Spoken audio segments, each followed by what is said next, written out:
ಕೋಗಿಲು ಲೇಔಟ್ನ ನಿರ್ವಸಿತರಿಗೆ ಸರ್ಕಾರ ಪುನರ್ವಸತಿ ಭಾಗ್ಯವನ್ನ ಕಲ್ಪಿಸಿ ಕೊಡ್ತಾ ಇದೆ. ಬಟ್ ಪ್ರವಾಹೋಪಾದಿಯಲ್ಲಿ ಈ ಕಾರ್ಯಕ್ರಮಗಳನ್ನ ಸರ್ಕಾರ ಹಮ್ಮಿಕೊಂಡಂತೆ ಕಾಣಿಸ್ತಾ ಇದೆ. ಹಾಗಾದ್ರೆ ಎಷ್ಟು ಜನ ಸರ್ಕಾರದ ಕಣ್ಗಳಲ್ಲಿ ಅರ್ಹತೆಯನ್ನ ಹೊಂದಿದ್ದಾರೆ, ಕೆಪಾಸಿಟಿ ಯಾರ್ಯಾರಿಗಿದೆ, ಡಾಕ್ಯುಮೆಂಟ್ಸ್ ಕೊಡುವಲ್ಲಿ ಯಾರು ಕೊಟ್ಟಿದ್ದಾರೆ, ಯಾವುದು ಒರಿಜಿನಲ್ ಡಾಕ್ಯುಮೆಂಟು, ಇದೆಲ್ಲ ಪರಿಶೀಲನೆ ಆಗಿದೆಯಂತೆ. ಹಂತ ಹಂತವಾಗಿ ಮನೆ ನೀಡೋದಕ್ಕೆ ಸರ್ಕಾರ ಪ್ಲಾನ್ ಮಾಡಿಕೊಂಡಿದೆ ಅನ್ನೋ ಡೀಟೇಲ್ಸ್ ಈಗ ಸಿಗ್ತಾ ಇದೆ. ಹಂತ ಹಂತವಾಗಿ ಮೊದಲ ಹಂತದಲ್ಲಿ 37 ಕುಟುಂಬಗಳನ್ನ ಇವರು ಅರ್ಹರು, ಇವರಿಗೆ ಮೊದಲ ಹಂತದಲ್ಲಿ ಮನೆಯನ್ನ ಹಂಚೋಣ ಅಂತ ಪ್ಲಾನ್ ಮಾಡಿದಾರಂತೆ.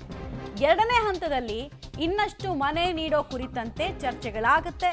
ಕೃಷ್ಣ ಬೈರೇಗೌಡ ಅವರ ಶಿಫಾರಸ್ಸಿನ ಪತ್ರ ಸಿಕ್ಕ ಬಳಿಕ ಹಂಚಿಕೆ ಕಾರ್ಯಕ್ಕೆ ವೇಗ ಸಿಗುತ್ತೆ ಅನ್ನೋದರ ಮಾಹಿತಿ ಸಿಗ್ತಾ ಇದೆ. ಯಾರ್ಯಾರು ಅರ್ಹತೆಯನ್ನ ಹೊಂದಿದ್ದಾರೋ ಅಂತ ಕುಟುಂಬಗಳಿಗೆ ಒಂದು ಸೂಚನೆಯನ್ನ ಕೊಡಲಾಗಿದೆ ಅಂತೆ. 50,000 ರೂಪಾಯಿಯನ್ನ ನೀವು ಮುಂಗಡವಾಗಿ ಪಾವತಿ ಮಾಡಬೇಕು, ಫ್ಲಾಟಿನ ದುಡ್ಡು. ಸೊ 50,000 ರೆಡಿ ಮಾಡಿಕೊಂಡು ಆನ್ಲೈನಲ್ಲೇ ಡೆಪಾಸಿಟ್ ಮಾಡಿ ಅಂತ ಸೂಚನೆಗಳನ್ನ ಕೊಡ್ತಾ ಇದ್ದಾರೆ ಅನ್ನೋದು ತಿಳಿದು ಬರ್ತಾ ಇದೆ. ನಾನು ಯಾಕೆ ಹಂತ ಹಂತವಾಗಿ ಅನ್ನೋದನ್ನ ಸ್ಟ್ರೆಸ್ ಮಾಡ್ತಿದ್ದೆ ಅಂತ ಅಂದ್ರೆ, ಸರ್ಕಾರ ಈ ಥರ ಹೇಳೋದ್ರ ಮೂಲಕ ಎಲ್ರಿಗೂ ಮನೆ ಕೊಟ್ಬಿಡೋಣ ಅನ್ನೋ ಯೋಚನೆಯಲ್ಲಿ ಇದ್ದಂಗೆ ಕಾಣಿಸ್ತಾ ಇದೆ. ಆ ತರಾತುರಿ, ಆ ಹಪಾಹಪಿ ಕಾಣಿಸ್ತಾ ಇದೆ. ಹೀಗಾಗಿ ಫಸ್ಟ್ ಇನ್ಸ್ಟಾಲ್ಮೆಂಟಲ್ಲಿ 37, ಸೆಕೆಂಡ್ ಇನ್ಸ್ಟಾಲ್ಮೆಂಟಲ್ಲಿ ಇನ್ನೊಂದಷ್ಟು ಜನ ಅಂತ. ಬಟ್ ಇಲ್ಲಿ ತನಕ ನೆನಪಿರಲಿ, ಇವ್ರ ಹತ್ರ ಇರುವಂತಹ ಡಾಕ್ಯುಮೆಂಟ್ಸ್ ಯಾವುದು ಅನ್ನೋದನ್ನು ಸರಿಯಾಗಿ ಹೇಳೋ ಪ್ರಯತ್ನ ಮಾಡಿಲ್ಲ. ಡೀಟೇಲ್ಸ್ ಕೊಡ್ತಾರೆ.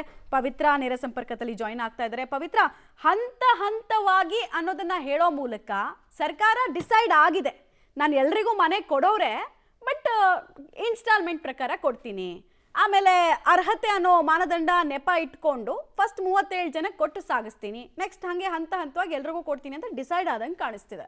ಹೌದು ಮಮತಾ, ಯಾಕಂದ್ರೆ ಏಕಕಾಲಕ್ಕೆ ಅಷ್ಟೂ ಮನೆಗಳಿಗೆ ಮನೆಗಳು ಪುನರ್ವಸತಿಯನ್ನ ಕಲ್ಪನೆ ಮಾಡಿದ್ರೆ ಹೇಗೆ ಇಷ್ಟೊಂದು ತರಾತುರಿಯಲ್ಲಿ ಕೊಟ್ಟರು, ಹೇಗೆ ವೆರಿಫಿಕೇಶನ್ ಮಾಡಿದ್ರು, ಹೇಗೆ ಇಷ್ಟೊಂದು ದಾಖಲೆಗಳನ್ನ ಏಕಕಾಲಕ್ಕೆ ಪರಿಶೀಲನೆ ಮಾಡಿದ್ರು, ಈ ರೀತಿಯ ಅಪವಾದಗಳಿಗೆ ಗುರಿಯಾಗಬೇಕಾಗುತ್ತೆ ಅಂತ ಸರ್ಕಾರ ಮಾಸ್ಟರ್ ಪ್ಲಾನ್ ಅನ್ನ ಮಾಡಿದೆ. ಈಗ ಮೊದಲ ಹಂತವಾಗಿ 37 ಮನೆಗಳನ್ನ ಸೆಲೆಕ್ಟ್ ಮಾಡ್ಕೊಂಡಿದೆ.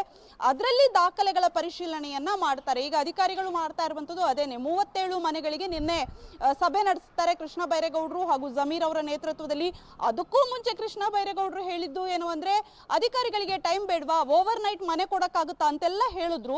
ಅದಾದ ಬಳಿಕ ಸಭೆಯಲ್ಲಿ ಒಂದು ಡಿಸೈಡ್ ಆಗುತ್ತೆ. ಆರಂಭಿಕ ಹಂತದಲ್ಲಿ 37 ಮನೆಗಳ ವೆರಿಫಿಕೇಶನ್ ಅನ್ನ ಮಾಡಿ ಅಲ್ಲಿ ಎಷ್ಟು ಜನ ಅರ್ಹರಿದ್ದಾರೆ ಅನ್ನುವಂಥದ್ದನ್ನ ನೋಡಿ ಅವರಿಗೆ ಮನೆಯನ್ನ ಕೊಡುವಂಥದ್ದು. ಅದಾದ ಬಳಿಕ ಎರಡನೇ ಹಂತ ಶುರುವಾಗುತ್ತೆ. ಅಲ್ಲಿ ಒಂದಿಷ್ಟು ಮನೆಗಳ ಸೆಲೆಕ್ಷನ್ ಅನ್ನ ಮಾಡಲಾಗುತ್ತೆ. ಸೊ ಹಾಗಾಗಿ ಹಂತ ಹಂತವಾಗಿ ಕೊಡ್ತಾರೆ, ಸ್ಟೆಪ್ ಬೈ ಸ್ಟೆಪ್ ಎಲ್ಲದನ್ನ ವೆರಿಫಿಕೇಶನ್ ಮಾಡಿ ಕೊಡ್ತೀವಿ ಅಂತ ಹೇಳ್ತಾ ಇದ್ದಾರೆ. ಈಗ ಮೊದಲ ಹಂತವಾಗಿ 37 ಮನೆಗಳು ಏನಿದಾವೆ ಅದರಲ್ಲಿ ಎಷ್ಟು ಅರ್ಹ ಕುಟುಂಬಗಳು ಅಂತ ಸರ್ಕಾರ ಪರಿಗಣಿಸುತ್ತೋ ಅವರಿಗೆ ಆನ್ಲೈನ್ ಅರ್ಜಿಯನ್ನ ಹಾಕೋದಕ್ಕೆ ಹೇಳ್ತಾರೆ. ಬಹುಶಃ ಅದೆಲ್ಲವೂ ಕೂಡ ನಾಳೆ ಪ್ರಕ್ರಿಯೆ ಶುರುವಾಗುತ್ತೆ.